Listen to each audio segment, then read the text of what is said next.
정부가 취업준비생과 저소득층을 대상으로 저금리 월세 대출을 시행합니다. 서울 송파구 신천동 제2롯데월드몰이 오늘 오전 전면 개장했습니다.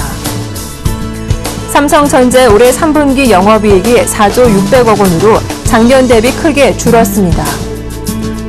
현대차의 올 하반기 최대 기대작으로 꼽히는 아슬란이 오늘 공식 출시됐습니다. 안녕하십니까. 센 경제 현장 박미라입니다. 오늘 코스피 지수가 외국인과 기관의 동반 매도의 하락세를 보였습니다. 오늘장 마감 소식 증권부 박민주 기자와 알아보겠습니다. 안녕하십니까? 네, 안녕하십니까? 네, 자세한 마감 시황 전해주시죠. 네, 이날 코스피 지수는 외국인과 기관의 동반 매도 속에 전날보다 0.11% 내린 1958.93포인트의 거래를 마쳤습니다. 미국 중앙은행인 연방준비제도가 FOMC 회의에서 시장 예상대로 자산 매입 프로그램을 종료하는 한편 상반기간 초저금리 기조를 유지할 것임을 재확인했지만 회의 결과에 대한 경계감이 짙어지면서 코스피는 내림세로 출발했습니다. 이후 외국인이 매도 물량을 축소하고 대장주인 삼성전자가 4% 이상 상승하면서 1950선 후반에서 장을 마감했습니다.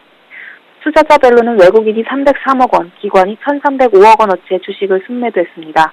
반면 개인은 1,479억 원을 사들이며 나홀로 지수를 방어했습니다.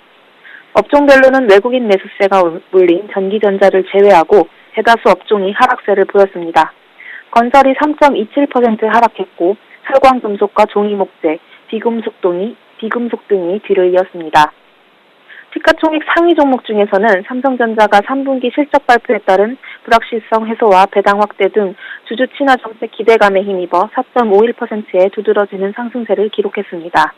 반면 네이버는 2,650억 원의 자사주 매입에도 불구하고 3분기 실적에 대한 실망감에 3.6% 하락했습니다.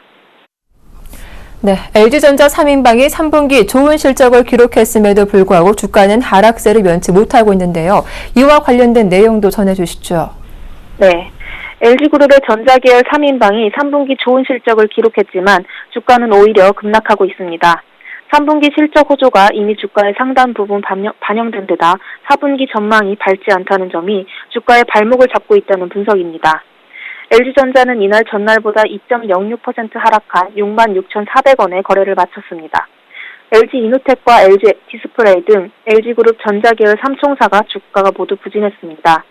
이날 주가 하락과는 반대로 LG그룹 전자 3인방은 3분기 좋은 실적을 거뒀습니다. 전날 LG전자는 올해 3분기 영업이익이 스마트폰 사업 호조에 힘입어 전년 동기 대비 111% 늘어난 4,613억 원을 기록했다고 밝혔습니다. 이는 당초 시장 전망치를 웃도는 수치입니다. LG이노텍도 분기 기준 사상 최고치의 영업이익을 달성했고 LG디스플레이도 10분기 연속 흑자 행진을 이어갔습니다. 이 같은 실적 호조에도 이날 주가가 일제히 급락한 것은 이들 기업의 4분기 전망이 어둡기 때문입니다. 증권사의 한 연구원은 경쟁업체의 부각으로 스마트폰 성장률 둔화가 예상되고 단통법 시행 이후 스마트폰 판매량이 크게 줄어들 것으로 보여 LG전자의 4분기 전망이 밝지 않다고 설명했습니다. 이에 따라 증권사들도 LG전자의 목표 주가를 줄줄이 내렸습니다. 오늘 삼성전자 호재를 잇고 KH바텍이 강세를 보였다고 하는데요. 어떤 내용입니까? 네, 삼성전자가 프리미엄 스마트폰에 메탈 소재를 확대 적용하겠다고 발표하자 메탈 외장재 공급업체 KH바텍이 강세를 보였습니다. 시장 전문가들은 애플에 이어 삼성전자도 메탈 소재를 적극 채택함으로써 메탈 외장재를 공급하는 업체들이 전반적인 부품주 침체 속에서도 부각되고 있다고 분석했습니다. 이날 KH바텍은 전거래일보다 5.43% 오른 33,000원에 거래를 마쳤습니다. 장중 한때 6.7%까지 올라 신고가를 경신하며 사흘째 강세를 이어갔습니다.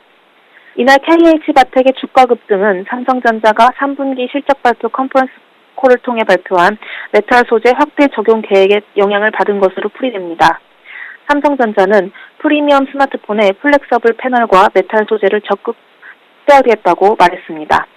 시장 전문가들은 삼성전자의 메탈 소재 적용 확대로 메탈 외장재를 취급하는 업체들의 강세가 이어질 것으로 분석했습니다. 실제 KH바텍은 올 하반기 삼성전자가 갤럭시 노트4를 출시하기 전부터 메탈 프레임 장착에 대한 기대감으로 꾸준한 상승세를 보여왔습니다. 주가는 지난 6월 24일 최저가를 찍은 뒤 131%나 증가했습니다. 증권사의 한 연구원은 내년에 출시될 플래그십 모델의 메탈 외장재를 채택할 가능성이 높아지면서 KH바텍을 비롯한 메탈 외장재 공급업체들을 주목할 필요가 있다고 전했습니다.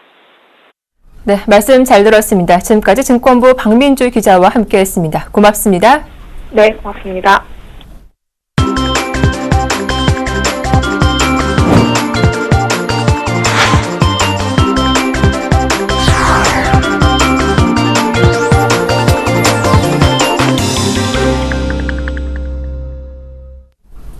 오늘의 주요 뉴스입니다.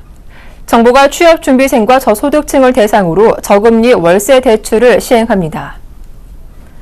또 내년에 한국토지주택공사가 공급하는 매입 전세 임대주택이 당초 계획보다 만 가구 늘면서 서울과 경기 남부 등 전월세 불안 지역에 집중 공급됩니다. 국토교통부와 기획재정부, 안전행정부, 금융위원회는 오늘 이 같은 내용의 서민 주거비 부담 완화 대책을 발표했습니다. 대책은 주로 보증부 월세 가구의 부담을 줄여주는 데 초점이 맞춰졌습니다. 우선 사회 취약계층을 위한 월세 대출이 새로 도입됩니다. 앞으로 소득이 생길 것으로 예상되는 취업준비생과 자활 의지가 있는 기초생활수급자에게 내년 1월부터 저리의 월세 대출을 지원합니다. 연 2%의 금리로 매월 30만 원씩 2년치 월세, 최대 720만 원을 빌려줍니다. LH의 전세 임대주택에 입주하는 보증부 월세 가구의 부담을 줄여주기 위해 보증금 대출 규모가 적을수록 더 싼 이자를 적용하기로 했습니다. 장단기적으로 임대주택 공급을 확대하는 방안도 담겼습니다.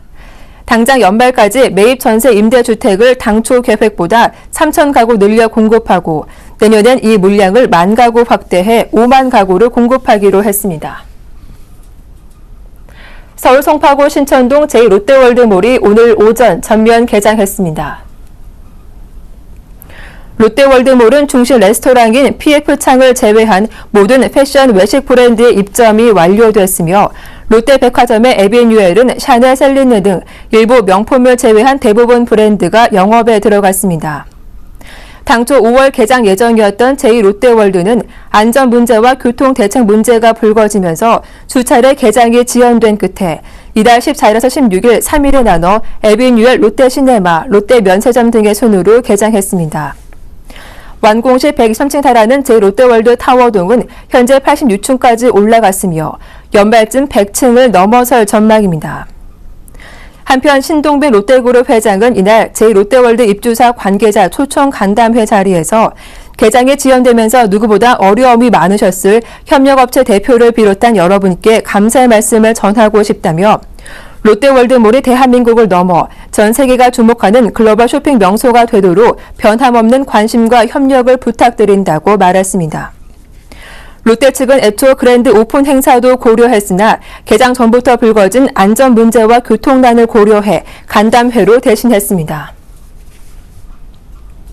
삼성전자 올해 3분기 영업이익이 4조 600억 원으로 작년 대비 크게 줄었습니다.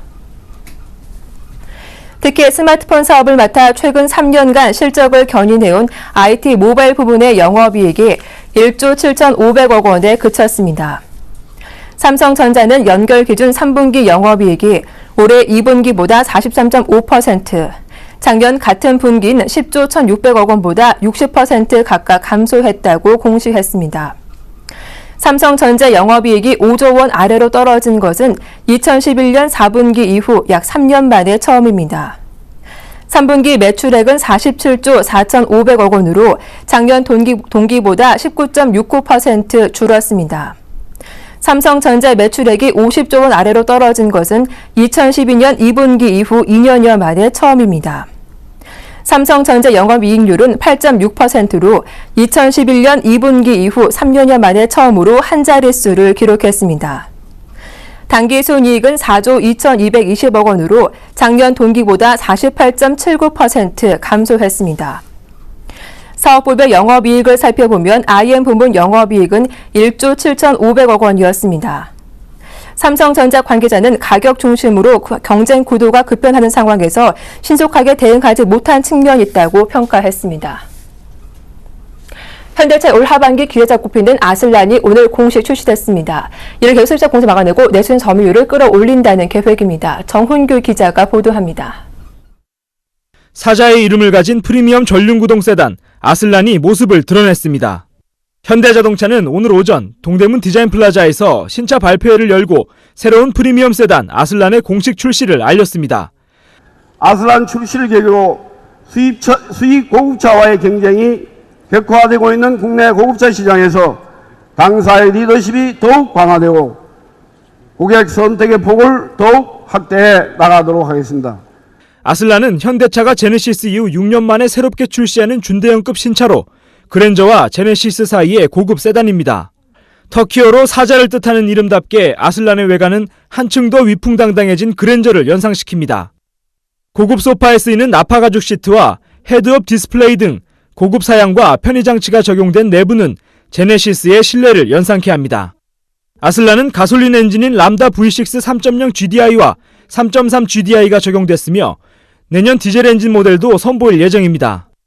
현대차는 아슬란에 힘을 실어주기 위해 올해 출시한 그랜저 연식 변경 모델에서 3.3리터 트림을 삭제하기도 했습니다. 그만큼 현대차가 아슬란에 거는 기대는 큽니다. 아슬란은 국내 자동차 시장의 절대 강자인 현대차가 이례적으로 선보이는 내수시장 전략 모델입니다. 독일산 고급 수입차들의 급성장세에 올 한 해 내수시장에서 현대차의 지위는 적지 않게 흔들렸습니다.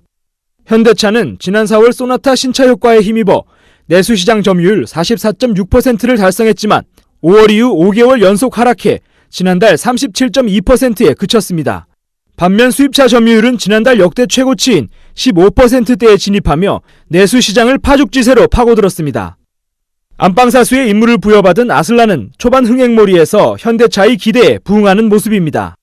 저희들이 10월 6일부터 사전계약을 받고 있습니다. 그동안 사전계약 숫자에 따르면 약 2,500대 정도가 사전계약으로 들어왔고 현대차는 아슬란이 연말까지 6,000대, 내년 2만 대 이상의 판매고를 올릴 것으로 기대하고 있습니다. 아울러 중국과 미국 등에서도 아슬란에 대한 관심을 보이고 있어 현대차는 국내 시장의 판매 성적에 따라 향후 수출도 검토한다는 계획입니다. 아슬란이 수입차들의 거센 공세를 이겨내고 국내 고급차 시장을 수성하며 이름처럼 사자우를 터뜨릴 수 있을지 관심이 모이고 있습니다. 서울경제TV 정훈규입니다. 국회에서 만장일치로 통과됐던 단말기 유통구조 개선법이 시행된 지 한 달도 되지 않아 폐지해야 한다는 주장이 나오고 있습니다. 소비자들의 부담을 오히려 가중시키며 중대 기로에선 단통법, 한지 기자가 집중 취재했습니다. 전국 휴대전화 판매 상인들이 단통법 시행 중단을 촉구하기 위해 거리로 나섰습니다. 전국 이동통신 유통협회는 오늘 서울 종각에서 집회를 열고 단통법은 국민의 편익을 위해 제정됐지만 요금 인하는 없고 지원금만 축소돼 오히려 불편만 키웠다며 단말기 판매량이 급격히 줄어든 상황이 장기화되면서 3만여 유통점이 고사 직전이라고 하소연했습니다. 단통법으로 인해서 우리 유통점들이 지금 고사 직전에 있는데 매출은 급감하고 있고 앞으로 회생할 기미도 보이지 않을 뿐 아니라 이 상태로 가게 되면은 모든 유통점들이 폐업을 해야만 되는 그런 상황이 될지도 모르겠습니다. 가계 통신비를 낮추겠다는 취지로 만들어진 단통법이 당초 목적과는 다르게 소비자가 아닌 통신사를 위한 법으로 불리면서 폐지 주장이 확산되고 있습니다. 시행 4주차로 접어든 지금도 이 통사가 공시한 보조금은 인기 기종의 경우 20만 원 안팎에 불과해 소비자는 물론 유통업자들의 불만이 쏟아지고 있습니다. 보조금이 줄어든 만큼 비싸진 휴대폰 단말기 값에 소비자 부담은 커졌고 휴대전화 판매점을 찾는 손님들의 발길은 크게 줄어 영업을 중단하는 매장도 크게 늘었습니다. 기존보다 매출이 일단 반의 반으로 줄었고요. 그러니까 아예 소비 심리가 얼어붙어가지고 우리 업종에 소비자들이 고유업종 그런 해야 합니다. 핸드폰을 바꿀 생각을 솔직한 아예 안 얘기로 하고 있고 월세 내기도 힘든 편이고. 이 통사만 배불린다는 비난 여론이 거세지면서 단통법 폐지 주장과 함께 시장 혼란을 해소하기 위한 대안들도 속속 제기되고 있습니다. 특히 보조금 상한선 폐지와 함께 이 통사 간 자율 경쟁을 막는 대못이었던 요금 인가제 폐지론이 힘을 얻고 있습니다. 요금 인가제는 1등 사업자가 요금을 통해 시장을 주도할 수 없도록 통신요금을 변경할 때 정부 허가를 의무적으로 받아야 하는 제도입니다. 하지만 이동통신 요금 변경 때 정부의 허가를 받는 것은 세계에서 우리나라뿐입니다. 전문가들은 요금 인가제를 폐지하면 이통요금이 현행 대비 8% 이상 떨어지는 한편 후발 기업이 품질 개선에 주력하는 긍정적인 효과가 나타날 것이라는 전망입니다. 완전한 자율 경쟁이 시작돼 이통 3사 간에 물고 물리는 치열한 요금 전쟁이 벌어지면서 시장 판도를 바꾸는 계기를 만들 수 있다는 것입니다. 단말기 제조사와 이동통신사가 단말기 가격과 통신비를 인하하는 것이 핵심이라고 보고요. 근본적인 것은 독과점 체제를 혁파하는 게 중요하다고 봅니다. 지금 경쟁 체제를 유도해가지고 기업들 간의 상호 경쟁을 통해서 좀 더 값싸고 질 좋은 상품을 내놓도록 하는 것이 가장 핵심이라고 보고 있습니다. 소비자들의 부담만 키웠다는 지적을 받은 단통법이 시행 3주 만에 폐지냐 전면 개정이냐는 기로에 놓였습니다. 소비자들에게 진정한 도움이 되는 것은 단통법과 같은 규제가 아니라 업체들 간의 자율 경쟁, 그리고 소비자들의 합리적인 선택이라는 목소리가 높아지고 있습니다. 서울경제TV 한지입니다. 연말이 다가오면서 국내 금융기관들도 속속 내년 전망을 내놓고 있습니다. 최근 한국금융연구원이 경제 전망을 발표했는데요. 자세한 소식 경제부 이태규 기자와 알아보겠습니다. 안녕하십니까? 예, 안녕하세요. 네, 먼저 주목할 만한 내용부터 전해 주시죠. 네, 일단 금융연구원은 한국은행에게 기준금리를 더 이상 내리지 말라는 메시지를 보낸 점이 눈길을 끕니다. 한국은행은 국내 경기 부진을 이유로 지난 8월과 15일 이렇게 두 차례에 걸쳐 금리를 총 0.5%포인트 내렸는데요. 내년부터 미국의 금리 인상이 시작될 것이고 유럽도 경기 부진이 장기화하고 있는데 이런 악재들이 국내 경제에 타격을 줄 수 있으므로 금리 인하 카드를 아껴뒀다가 나중에 상황이 안 좋아지면 그때 가서 쓰라는 조언을 내놨습니다. 올해 성장률 전망치도 나왔다던데 어떻습니까? 그렇습니다. 금융연구원은 올해 경제성장률 전망치를 3.5%로 지난 8월에 3.9%에서 0.4%포인트 낮췄습니다. 이는 한국은행의 전망과 부합하는 수치입니다. 그렇다면 내년 전망은 어떻게 나왔습니까? 네, 금융연구원은 내년 전망을 올해보다 소폭 높은 3.7%로 내다봤습니다. 세계 경제가 호전되고 수출이 증가할 수 있다는 것인데요. 그런데 단서를 달았습니다. 내년 국제 금융시장 변동성이 확대될 경우 자금 유출이 일어나며 성장세가 전망에 못 미칠 수 있다는 것인데요. 오늘도 미국이 양적 완화 종료를 선언하면서 국내 금융시장이 출렁였습니다. 내년에도 같은 상황이 연출될 수 있다는 것으로 유의 깊게 봐야 한다는 뜻입니다. 주식시장은 최경환 경제부총리 취임 이후 반짝 상승했다가 최근 들어 급격히 하락하고 있습니다. 이에 대해서는 어떻게 전망했나요? 네, 내년 상반기까지는 주식시장이 약세를 보이겠지만 하반기에는 미국의 경기 회복이 본격화하면서 우리 주식시장도 점진적으로 상승할 것으로 예상했습니다. 현재 기준금리 인하로 우리 시중금리가 많이 낮은 상황인데요. 내년에는 미국 금리가 인상되면서 우리도 서서히 상승할 것으로 진단했습니다. 이 경우 막대한 가계부채의 상환 문제가 불거질 것으로 보입니다. 마지막으로 정부 정책에 대해서는 어떤 평가가 내려졌습니까? 네, 금융위원은 최근 성장세가 정부 그리고 한국은행의 확장적 재정 통화 정책에 의한 것이므로 이를 민간주도 성장으로 바꾸는 노력이 필요하다고 지적했습니다. 지금처럼 정부 주도 성장이 고착화된다면 재정 적자가 불어나고 공공부문의 비효율성도 높아질 수 있을 것이란 지적입니다. 결국 민간이 깨어나야 하는데 그러기 위해서는 구조개혁, 경제혁신 3개년 계획의 차질 없는 진행 등이 이뤄져야 한다는 지적입니다. 네, 오늘 말씀 잘 들었습니다. 지금까지 경제부 이태규 기자와 함께했습니다. 고맙습니다. 예, 고맙습니다.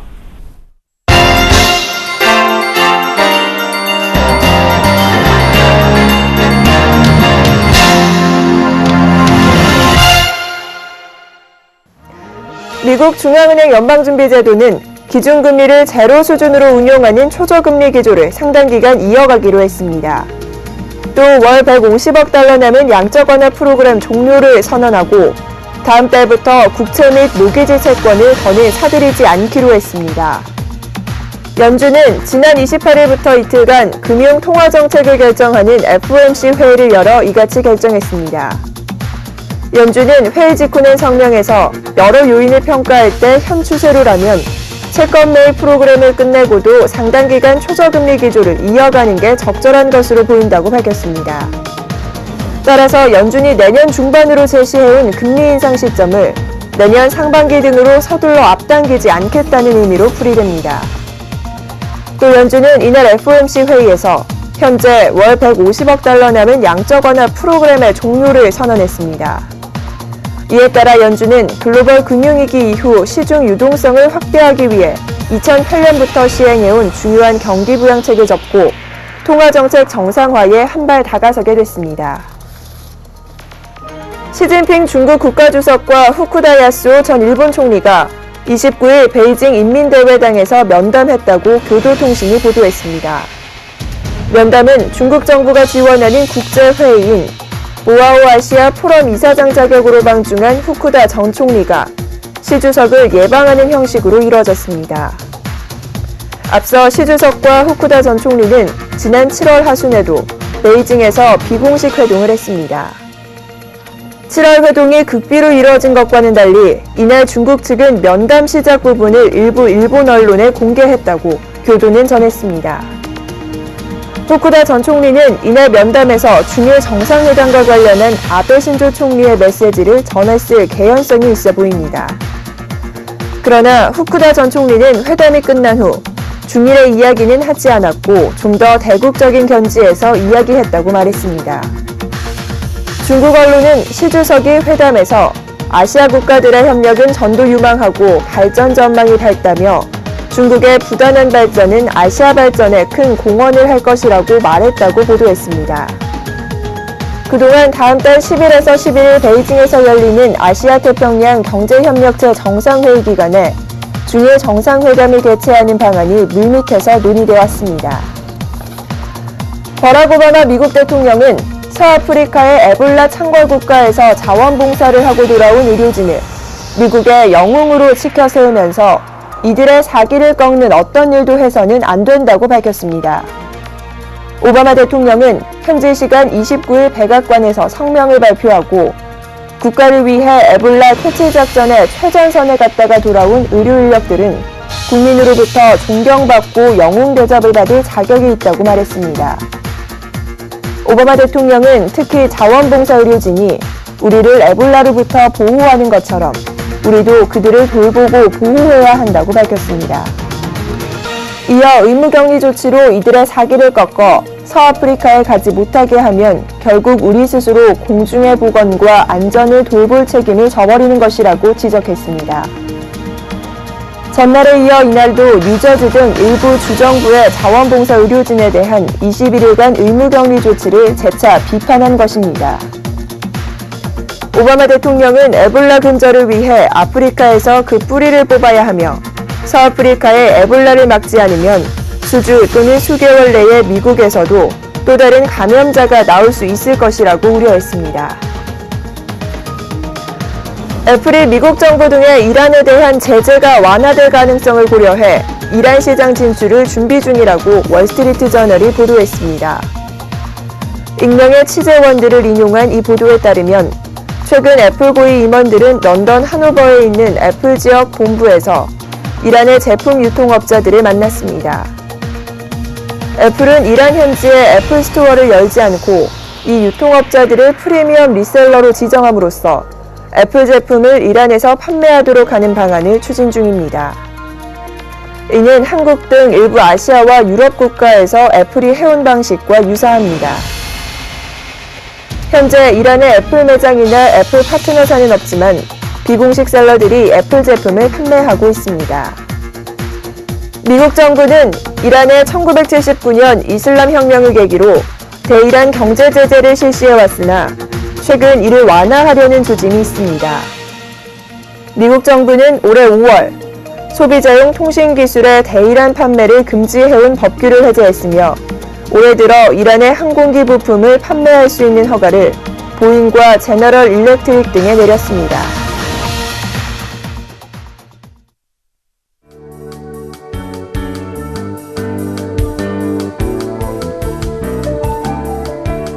안녕하세요. K웨더 라이프스타일 예보 첫씨입니다. 아직까지는 전국이 활동하기 좋습니다. 하지만 남서쪽에서 이 비구름대가 다가오면서 곧 제주도를 시작으로 저녁에는 호남 서해안에도 비가 내리겠습니다. 이 비는 내일 전국 대부분 지방으로 확대되겠는데요. 서울, 경기도는 새벽 한때 비가 조금 오는 곳이 있겠고 충청과 호남은 새벽부터 비가 오겠습니다. 경남은 오전부터 비가 시작돼 저녁에는 경북 지방에도 비가 내리겠습니다. 특히 남부지방에는 돌풍이 불고 천둥 번개가 예상되는 만큼 피 없도록 유의하시기 바랍니다. 내일 우리나라는 서해상에서 다가오는 기압골의 영향을 받겠습니다. 그럼 자세한 지역별 내일 날씨는 나절 예보를 통해 알아보겠습니다. 서울, 경기도는 새벽 한때 비가 조금 오는 곳이 있겠고 충청도는 새벽부터 비가 오는 가운데 낮 기온 서울 18도 예상됩니다. 호남은 새벽부터, 경남은 오전부터 비가 시작돼 저녁에는 경북지방으로도 확대되겠습니다. 낮 기온은 대구 18도가 예겠습니다. 동해안 지방 종일 흐린 하늘을 보이겠습니다. 낮 기온 속초 18도, 울진 19도로 오늘보다 낮겠고요. 예년과는 비슷하겠습니다. 서해상과 남해상으로는 흐리고 비가 오겠고요. 바다의 물결은 전해상에서 0.5에서 2m로 낮게 일겠습니다. 기압골의 영향으로 토요일과 일요일에 전국에 비가 내리겠습니다. 날씨였습니다.